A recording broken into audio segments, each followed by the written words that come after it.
They let a delivery girl into the boardroom? What's next? Janitors writing contracts. The laughter was sharp, deliberate. Emily Walker stood at the door, sushi bag in hand, sneakers damp from the rain. She didn't speak. Not yet. Inside the 53rd floor boardroom, glass walls glowed against the skyline. Suits shimmered under the light. Deals worth $500 million were on the table. And at that table sat Ethan Cole, the self-proclaimed rising star of corporate law.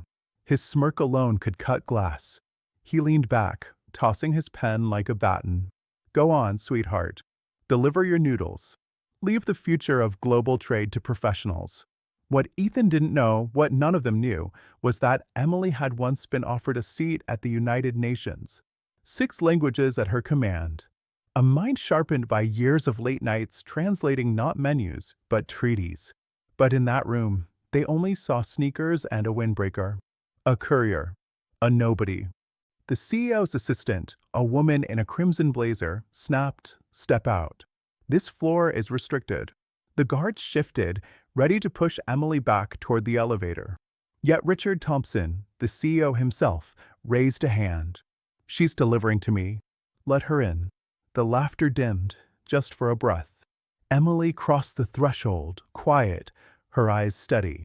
She placed the sushi box on the table, slid the receipt across, and adjusted her backpack strap. The moment should have ended there. But then, her ears caught it. Mandarin. A clipped phrase from the visiting delegation. A pause. Frustration in the silence. Their translator, missing. The crimson blazer woman's voice cut the air. "Where's the interpreter?" "We're losing them." The client's fingers drummed impatience. The contract on the table weighted dense, bristling with clauses. Emily shifted. She knew that phrase. She knew what they'd asked. Still, she stayed silent. Until Ethan noticed her lingering. "What are you staring at, delivery girl?" His voice carried. "Unless you can translate that, get lost." Emily's gaze flicked to him, then to the contract. Her voice came low, steady. "They're asking about Section 12. The liability clause." The boardroom froze. Ethan barked a laugh. "You? Translate? Please." She probably Googles takeout menus. The room erupted again, mockery bouncing off the glass walls. But one of the delegates tapped his pen on the table. His eyes locked on Emily. Then he spoke. Fast. Sharp Mandarin. The air shifted. Phones lowered. Laughter stalled, waiting for her to collapse. Emily didn't. She nodded once, calm. Then she answered him, fluent, precise, every tone perfect. She didn't just translate. She explained. She clarified. She traced the clause back to an obscure trade regulation most lawyers in the room had never read. The delegate's eyebrows lifted. He turned to his colleagues. They murmured, nodded. The room fell silent. Ethan's smirk flickered, but he recovered fast. Cute trick, he sneered. Say something in German, then. Or Russian. Or maybe French. Bet you'll choke before dessert arrives. Emily adjusted the strap of her backpack. Her tone didn't change. Pick a language. The table chuckled, uneasy now. The crimson blazer woman folded her arms. Fine. Prove it. That's when the CEO leaned forward, his gray hair catching the fluorescent glow. His voice was measured, heavy with the weight of the deal. Miss Walker, he said, we're facing a collapse of this merger if we can't bridge 6 nations tonight. Can you do it? Emily's reply was simple. Yes. The stakes were no longer sushi deliveries and mocking laughs. They were billions. Reputations. Futures. If she failed, she'd be a footnote, a punchline, immortalized in whispers and live streams as the courier who dared to dream above her station. But if she succeeded, her proof would be undeniable. Every tick of the clock edged them closer to disaster. The delegation's pens tapped faster. Ethan leaned back, smug, certain she would fold under the weight. Emily lifted the contract. Her eyes scanned the lines. Her lips moved once, soundless, as if tasting the words. Then she set the paper down. Page 47, she said. Line 12. Read it. The laughter cracked. Silence spread like a storm cloud. In that silence, one truth crystallized. Emily wasn't there to deliver food. She was there to deliver proof. and the room had no idea what was about to hit them. The first strike came quiet, almost casual. A junior executive slid a stack of documents across the table. "Since you're here, courier," he said, voice dripping with sarcasm, "why don't you photocopy these? 10 copies. Double-sided. Try not to jam the machine." The room chuckled. A chorus of low laughter rolled like static. Emily glanced at the papers. Her fingers brushed the edges. She set them down on the table, calm, deliberate. "I'm not here to copy paper," she said softly. The smirk sharpened. Strike two came harder. A woman in pearls leaned forward, her smile polished, her tone venom. "Translate something then. Right now." From German. She shoved a contract page toward Emily, her manicured nail tapping a block of dense text. "Let's see if you're more than a sushi runner." The boardroom roared. Phones angled to capture the spectacle. Emily scanned the page. Her eyes moved fast, but her expression stayed steady.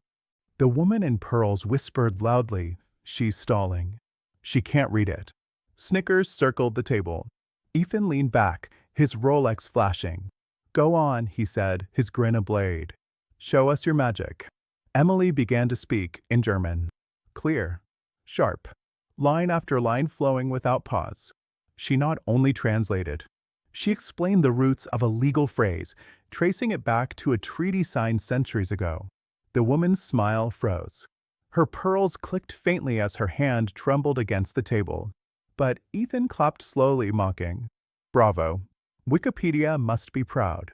The laughter returned, louder, crueler, as if denial could erase what they'd just heard. Strike three cut deepest. A man in a tailored suit with a voice like gravel leaned across the table. "You don't belong here," he said, his words sharp enough to wound. "This is billion-dollar business." "And you're what?" "A girl with a backpack." He gestured at the door. "Be useful. Go fetch coffee. Black. No sugar." The crowd erupted. Laughter slapped the glass walls, cruel and confident. Another voice added, "Hurry or you'll miss your next delivery." A paperclip skittered across the table, landing near Emily's hand. The message was clear: stay small. Stay beneath them. Emily's fingers paused on the paperclip. For a heartbeat, silence. Then she set it gently back on the table, her eyes steady. "I'm not here to serve drinks," she said. Her voice wasn't loud, but it carried. And for the first time, the laughter faltered. The room thought they'd buried her under humiliation. What they didn't see was how each strike was sharpening the blade she was about to use. The room settled into uneasy quiet. The laughter still echoed, but it felt thinner now, like a balloon stretched too far. Ethan twirled his pen again, leaning back with mock boredom. "All right, genius. If you're so sure, prove it. Translate something that matters." He flicked the contract toward her. The heavy binder landed with a thud. Emily didn't hesitate. She opened it, flipped through, and stopped at page 47. Her finger tapped a single line. "Here," she said. "Clause 12. The Crimson Blazer assistant scoffed. Don't embarrass yourself. That clause has been vetted by 3 law firms." Her voice was sharp, dismissive. But Emily's tone didn't waver. "It's a reverse takeover clause. 30 days after signing, all parent assets transfer. Every subsidiary. Every patent. Every dollar." The boardroom froze. Ethan laughed, loud, desperate. "She's bluffing. Nobody hides that in plain sight." He snatched the contract, eyes darting to the line she'd marked. His smirk faltered. The Chinese delegate leaned forward, his voice low, deliberate. "Read it," he said in Mandarin. Emily answered him in kind. Her words flowed like water, precise and undeniable. The delegate's eyes narrowed. Then he nodded, turning to his colleagues. "She's right." The validation came sharp and final. The CEO himself, Richard Thompson, leaned in, his hand firm on the table. "If she hadn't spotted this, we'd have signed away half the company by sunrise." His voice carried like a gavel striking wood. Phones lowered. Smirks vanished. For the first time, the laughter was gone. The proof was on paper, black ink against white. Clause 12. Page 47. Emily closed the binder, her hands calm, her eyes steady. I told you, she said softly. And silence answered her. Ethan tried to recover. His grin snapped back on, brittle now. Fine. You got lucky once. Do it again. The Crimson Blazer assistant slid another document across the table. This one's from the European partner. Dense legal German. Let's see you bluff through that. Emily scanned the page, her lips moving silently. Then she spoke, first in German, then in flawless English. She didn't just translate, she explained the phrase's legal root.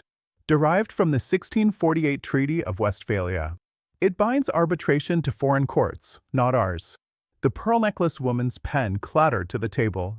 That's correct, she whispered, color draining from her face. But Ethan wasn't done. He leaned forward, eyes gleaming with desperation. Try Russian, then. Bet you don't know a word. Emily opened the final folder. Dense Cyrillic filled the page. She read, her voice steady, translating aloud. This section reallocates intellectual property. It nullifies your patents within Russian jurisdiction. Permanently. The Russian delegate, silent until now, lifted his head. He tapped the table once sharp. She's accurate. Word for word. The CEO stood. His voice cut the air clean. She just saved us from 3 traps worth $500 million. And you, he swept his gaze across the mockers, his tone iron. You nearly laughed us into bankruptcy. The weight of his words pressed into the glass walls. Nobody laughed now. The room held its breath. Ethan's smirk was gone. The pearl necklace woman stared at her hands. The Crimson Blazer assistant shifted in her chair, pale. Emily stood still, calm, backpack strapped loose against her shoulder. She looked at the contract, then at the table of billionaires, lawyers, and skeptics. Her voice was soft, but it cut through the silence like a blade. Read. The clause. The CEO closed the binder with a heavy thud. That's the end of this meeting. Nobody argued. Nobody dared. The laughter that had filled the glass tower an hour earlier was gone. In its place, silence thick with shame. Emily didn't smile. She didn't gloat. She just adjusted her backpack and turned toward the door, leaving the weight of her words behind her. The room would remember that line forever. The boardroom emptied in uneasy silence. Executives who had mocked her avoided her eyes. Phones stayed pocketed. No one dared whisper. Emily walked to the elevator, her sneakers soft against polished marble. The CEO followed, stopping just before the doors. His voice carried, firm and deliberate. You saved this company tonight. Remember that. She nodded once, nothing more. The doors slid shut. Down in the lobby, employees glanced up as she passed. They didn't know the details, but they felt it, the shift. The courier who entered with a sushi bag had left as something else. The story spread before dawn. Anonymous posts lit up social feeds. She caught what the lawyers missed. By morning, headlines whispered of a nameless translator who had stopped a corporate disaster. Emily never sought credit. She went back to her routes, her faded windbreaker zipped against the wind. But in offices high above the city, her silence echoed louder than any speech. If you've ever been underestimated, if you've ever been laughed out of the room, remember her. And share the story so no one forgets what quiet strength looks like.